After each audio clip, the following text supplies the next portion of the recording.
I løbet af sådan en udsendelsesrække som den her, der modtager vi utrolig meget post. Rent faktisk har vi modtaget over 1 milliard breve. De er alle sammen stilet til Reimer Bo, men der er et spørgsmål, der går igen, og det er, hvor lang tid kan en jazzmusiker egentlig klare sig uden ilt?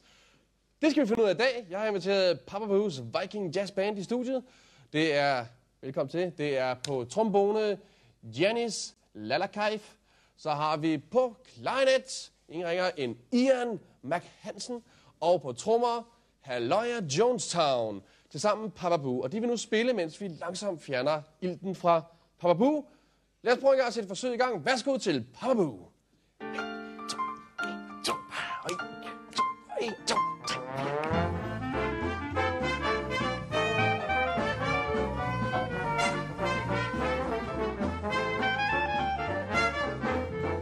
Ja, nu spiller Papa Boo løs inde i glas morgentøjet, og vi vil nu forsøge at suge ilten lige så langsomt ud. Så småt begynder vi nu.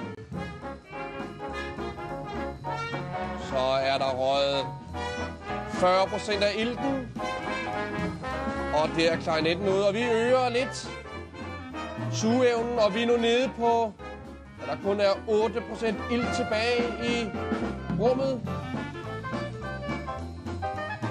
No more trombone for Papa Boo. Og så prøver vi at lukke fuldstændig, som om vi nu har vakuumpakket Papa Boo. Der er nu ingen ild tilbage. Og som man kan se, så spilles der videre. Trommeslageren er faktisk den eneste musiker i verden, der kan fortsætte i op til 58 dage uden ilt.